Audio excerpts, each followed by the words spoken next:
कहानी एक टाउन की है जहाँ से 35 साल पहले 3 लड़कियों का मर्डर हुआ था, जिनकी कहानी आज हैलोवीन के दिन क्रिस नामी न्यूज रिपोर्टर सबको बता रहा है। जिन लड़कियों का मर्डर हुआ था उन तीनों की ही उम्र 16 साल थी और तीनों को ही 16 बार स्टैब करके मारा गया था। किलर ने ये सभी मर्डर मास्क पहन के किए थे, इसीलिए वो आज तक पकड़ा नहीं गया। उसने क्योंकि 16 साल की जवान लड़कियों को मारा था, इसीलिए उसका नाम स्वीट 16 किलर के नाम से मशहूर हो गया। लोग उससे डरने लगे, यहाँ तक कि लोग अब हैलोवीन पर भी उसी का गेटअप लेने लगे थे। खैर सीन अब जिमी नामी एक लड़की की तरफ शिफ्ट होते हैं जिसकी एक दोस्त है अमील। ये दोनों कॉन्सर्ट में जाना चाहती है पर इनके पेरेंट्स इन्हें इजाजत नहीं दे रहे।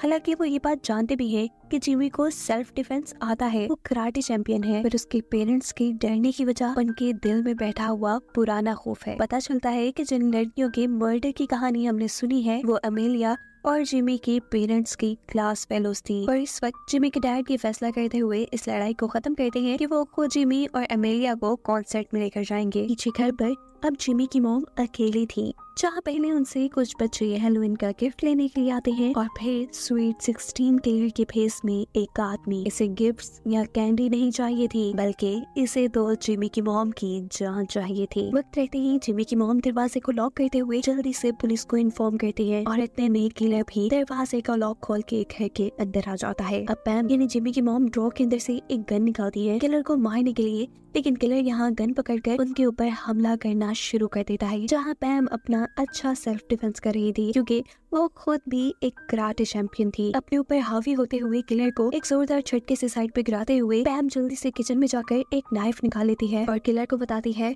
कि तुम यहाँ से चले जाओ वरना पुलिस आने वाली है। ये सुन किलर भी थोड़ा घबरा जाता है। वो अब यहाँ से जाने के लिए पीछे मुड़ गया था। पैम को लगा कि किलर जा चुका है, लेकिन तभी अचानक किलर पीछे से पैम के ऊपर हमला करते हुए उसे कई मर्तबा स्टैब करके मार देता है। किलर यहाँ से भाग जाता है और यहाँ पुलिस आ जाती है। न्यूज रिपोर्टर क्रिस सबको बताता है कि पैम को भी 16 मर्तबा स्टैब करके मारा गया है, यानी स्वीट 16 किलर वापस आ चुका है। जेमी भी तब अपनी मॉम की मर्डर की वजह से काफी दुखी थी। अगले दिन स्कूल में ऑफिसर्स जब केस की इन्वेस्टिगेशन करने के लिए जिमी को बुलाते हैं, जहाँ उसे बताया जाता है कि पैम काफी दिनों से क्रिस नामी न्यूज रिपोर्टर के साथ राब्ते में थी, इसीलिए जेमी जाकर क्रिस से मिलती है और उससे पूछती है कि आखिर क्यों आप अपनी मॉम को इतने मैसेजेस करते थे। क्रिस बताता है क्योंकि तुम्हारी मॉम को कुछ दिन पहले ही किलर ने एक नोट भेजा था जिसमें लिखा था यू आर नेक्स्ट। उसी सीरियल किलर को पकड़ने के लिए हम दोनों एक साथ काम कर रहे थे। यही बातें वो जाकर अब अपनी फ्रेंड अमेलिया से डिस्कस करती है। यहाँ अमेलिया ने अपने साइंस फेयर के लिए अपनी मॉम का आइडिया यूज करते हुए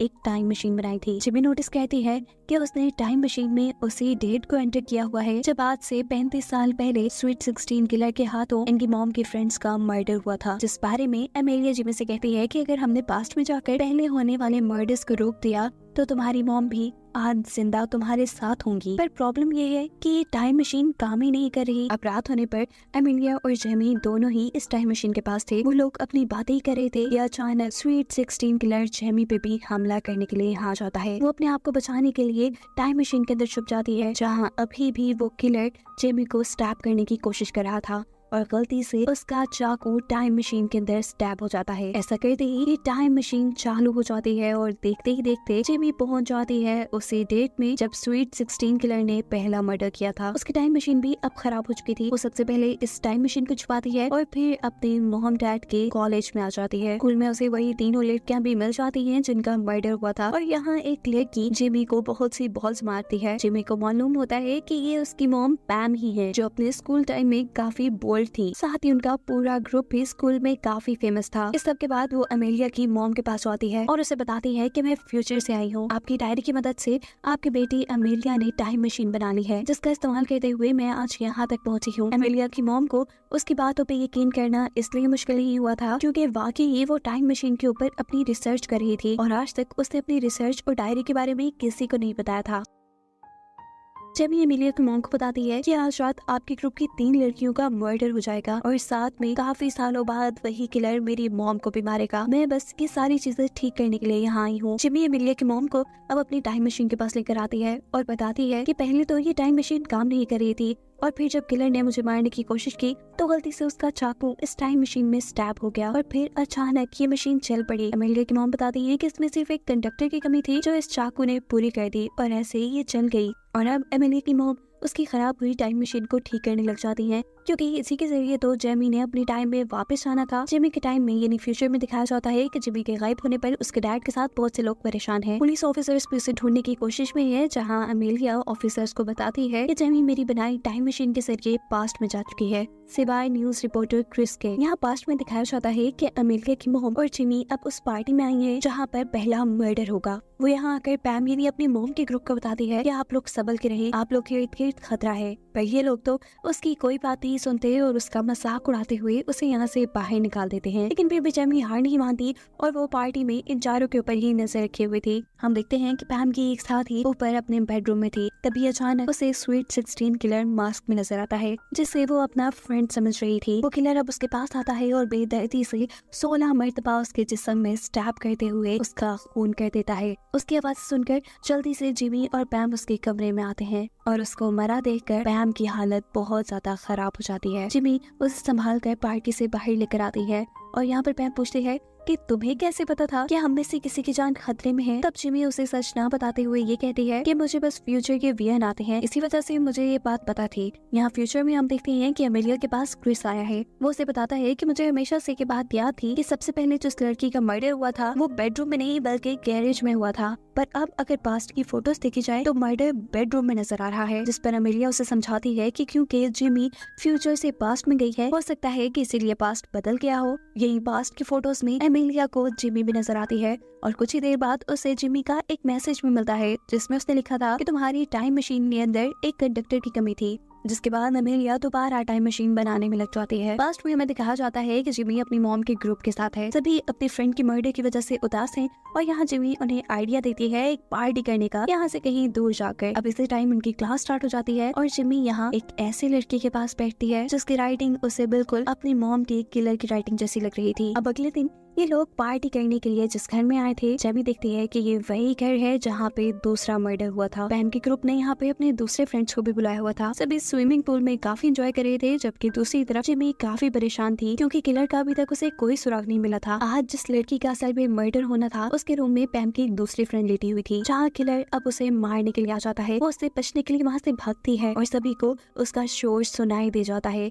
ये सब लोग वहाँ आ जाते हैं, लेकिन इससे पहले कि ये लोग कुछ कर पाते, उस लड़की को बचा पाते, वो किलर 16 बार स्टैब करके इस लड़की को मार चुका था। पास में जिमी और जिमी के डैड इस किलर को पकड़ने की कोशिश करते हैं, लेकिन ये किलर बड़ी ही आसानी से दोनों को मारकर गिराकर यहाँ से भाग जाता है और इस मर्डर की रिपोर्ट करते हैं पास्ट में क्रिस के डैड। यहीं पर अमेलिया की मॉम आकर जिमी को बताती है कि मैं तुम्हारी टाइम मशीन ठीक नहीं कर पाऊंगी क्योंकि उसमें काफी सारे पार्ट्स ऐसे लगे हैं जो फ्यूचर के हैं। लेकिन परेशानी की बात नहीं, मैंने टाइम मशीन का एक छोटा और मेजर पार्ट बना लिया है। इसे एक बड़े पावर हाउस की जरूरत है जिसके बाद ये काम करने लगेगा। अभी ये लोग बातें ही कर रहे थे कि यहाँ सामने जिमी को उस लड़की का ट्रक नजर आता है जिसकी राइटिंग उसे किलर से मिलती जुलती लगी थी।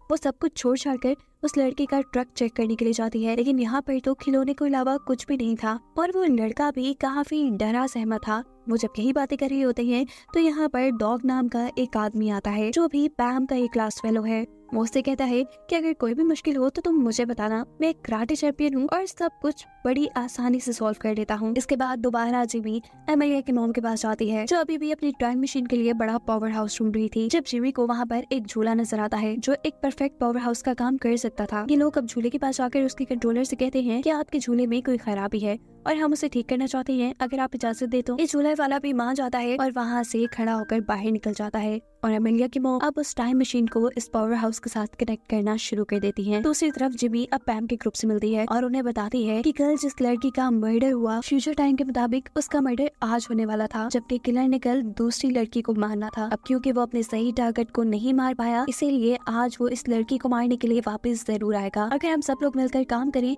तो हम इस लड़की की जान भी बचा सकते हैं और किलर को भी पकड़ सकते हैं। सभी लोग उसकी मदद करने को मान जाते हैं, जबकि फ्यूचर में दिखाया जाता है कि अमेलिया ने भी अपनी टाइम मशीन बना ली है। वो क्रिस से कहती है कि हमें इसे एक्टिवेट करने के लिए एक मेटल कंडक्टर चाहिए होगा जिसे तुम जाकर ले आओ। इधर पास्ट में ये लोग किलर को पकड़ने की प्लानिंग कर चुके थे। जिमी अब उस लड़की को हॉरर हाउस में भेजती है जिसे किलर ने मारना था। उनके एक्सपेक्टेशन के बिल्कुल मुताबिक किलर भी वहाँ पहुँच जाता है और इससे पहले कि वो उस लड़की को मारता उससे पहले जिमी नजर आ जाती है, जिसने पिछले मर्डर के टाइम में भी इस किलर को पकड़ने की कोशिश की थी। वो सोचता है कि क्यों ना पहले जिमी को ही खत्म कर दिया जाए। वो जब जिमी के ऊपर हमला करने के लिए आगे बढ़ता है तो जिमी बड़ी ही आसानी से इस हमले से अपने आप को बचा लेती है, क्योंकि उसे सेल्फ डिफेंस आता था। इससे पहले कि किलर अब उसके ऊपर भारी पड़ता, यहाँ पास में ही जिमी के डैड और बाकी लोग भी आ जाते हैं, जिन सभी के साथ ही किलर अकेला लड़ रहा था। उसकी फाइटिंग स्किल्स काफी अच्छी थी, क्योंकि उसने एक ही वक्त में सभी को काबू किया हुआ था। किलर का ध्यान इन सबसे लड़ने में था और इसी चीज का फायदा उठाते हुए पीछे से एक लड़की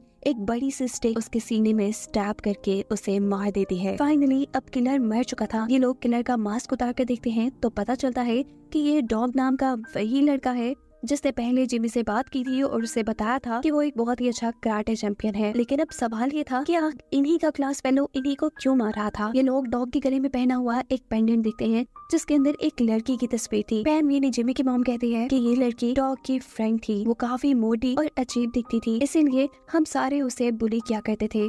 फिर एक दिन पैम की तीनों फ्रेंड्स ने उसे नाइट आउट में बुलाया और उसकी इतनी बेइज्जती उससे बर्दाश्त नहीं हो सका। गुस्से में उसने बहुत ड्रिंक किया और फिर गाड़ी चलाकर वहाँ से चली गई और इस सब में उसका एक्सीडेंट हो गया। वो मर गई। डॉग को लगता था कि उसकी फ्रेंड को मारने के पीछे इन तीनों लड़कियों का हाथ है, इसीलिए वो इन तीनों लड़कियों को मारना चाहता था। जेमी अब पैम से कहती है कि आप लोग बहुत बुरे हैं, आप लोग इतना बुरा काम भी कर सकते हैं, मुझे यकीन नहीं था। पैम कहती है नहीं मैं उस दिन पार्टी में भी नहीं थी। लेकिन जेमी उसकी कोई भी बात सुने बगैर वहाँ से बाहर चली जाती है। उसे अफसोस हो रहा था कि पैम जैसी बुरी लड़की उसकी मॉम है। अभी ये लोग यही बातें कर रहे होते हैं कि स्वीट 16 किलर के भेस में कोई और आदमी आकर पीछे से तीसरी लड़की को भी मार देता है, जिसकी जान अभी जेमी ने बचाई थी। इसे देखकर ये सब लोग डर जाते हैं और जेमी बताती है कि असली किलर को हम मार चुके हैं। मुझे लगता है कि ये किलर फ्यूचर से आया है, अमेलिया की टाइम मशीन का इस्तेमाल करते हुए। यहाँ सीन कट होकर दिखाया जाता है कि फ्यूचर में अमेलिया का मर्डर हो चुका था। यहाँ पास्ट में दिखाया जाता है कि फ्यूचर से आए हुए इस किलर ने जाकर पास्ट के टाइम रिपोर्टर को यानी क्रिस के डैड को भी मार दिया था। इसी सारी अफरा तफरी के अंदर अमेलिया की मॉम टाइम मशीन को एक्टिवेट कर देती है और जेमी से कहती है कि तुम तो एटलीस्ट अपने टाइम में वापस जाओ, अगर तुम्हें यहाँ कुछ हो गया तो सब कुछ बर्बाद हो जाएगा। जेमी टाइम मशीन के अंदर आ जाती है और किलर उसे भी मारने के लिए टाइम मशीन में आ जाता है। वो यहाँ जिमी को मार ही देता, पर इतने में पैम यहाँ पे आती है और वो पीछे से किलर का गला पकड़ लेती है। किलर ने एक ही झटके में पैम से अपनी जान छुड़वा ली थी। अब ये दोनों किलर से लड़ने की कोशिश में थी, लेकिन किलर इन दोनों से ज्यादा ताकतवर था। जिस झूले के अंदर इन्होंने टाइम मशीन लगाई हुई थी, टाइम मशीन के एक्टिवेट होने की वजह से ये झूला बहुत ही तेजी से घूमने लगा था और इसकी वजह से ये सारे लोग अब पीछे जा लगे थे। यहाँ तक कि ये लोग हिल भी नहीं पा रहे थे, पर ये किलर किसी तरह आहिस्ता आहिस्ता सरफेस के साथ साथ चलते चलते पैम तक पहुँच जाता है। इससे पहले कि वो पैम को स्टैब कर देता, यहाँ जिमी वक्त रहते ही इस झूले का दरवाजा खोल देती है, जिसकी वजह से पैम यहाँ से बाहर गिर चुकी थी। दरवाजे के खुलने की वजह से हवा के प्रेशर के जरिए किलर का मास्क भी उतर जाता है, जिसकी वजह से हम किलर का चेहरा देख पाते हैं, जो कोई और नहीं बल्कि फ्यूचर से आया न्यूज रिपोर्टर क्रिस ही है। उसने फ्यूचर में अमेलिया की टाइम मशीन का इस्तेमाल किया था और वो यहाँ पर आ गया। फ्यूचर में उसी ने ही जिमी की मॉम यानी पैम को भी मारा था, ताकि स्वीट 16 की कहानी कंटिन्यू रहे। लोग इस कहानी को आहिस्ता आहिस्ता भूलते जा रहे थे, पर क्रिस तो हर मर्तबा इसी कहानी की ब्रॉडकास्ट करके पैसे कमाता था। जिमी पूछती है कि आखिर तुमने अपने डैड को क्यों मारा, जिस पर क्रिस बताता है कि उन्होंने मेरा कभी ख्याल नहीं रखा, इसलिए मैंने उन्हें मार दिया। इससे पहले कि इस टाइम मशीन के अंदर अब जिमी मारी जाती, जिमी एक नेल गन का इस्तेमाल करते हुए क्रिस को ही मार देती है और दिखाया जाता है कि फाइनली अब जिमी पहुंच चुकी है अपने टाइम के अंदर। घर आने पर वो देखती है कि उसके मॉम डैड दोनों सही सलामत थे, यानी उसने फाइनली पास्ट को चेंज करके अपनी मॉम की जान बचा ली थी। यहाँ पर अब अमेलिया की मॉम जिमी से मिलती है और उसे एक साइड में ले जाकर बताती है कि मैं आज बहुत नर्वस थी, मैं जानती थी कि आज ही टाइम मशीन तुम्हें इस टाइम में लेकर आएगी और मैं नर्वस इसलिए थी कि अगर उस टाइम मशीन के अंदर से किलर भी निकला तो क्या होगा, इसीलिए तो मैंने अपने पास एक गन भी छुपा ली थी। वो अब जिमी को एक बुक देती है जिसके अंदर वो सारी चीजें रखी हुई थी जो उसके पास्ट में जाने की वजह से इस टाइम में चेंज हो गई थी। या इस टाइम में यानी फ्यूचर में जिमी का एक भाई भी है जिसका नाम उसके पेरेंट्स ने जिमी रखा था और असल में जिमी का नाम अब चेंज हो चुका था। और यही सब बताते हुए ये कहानी यहाँ पे खत्म हो जाती है।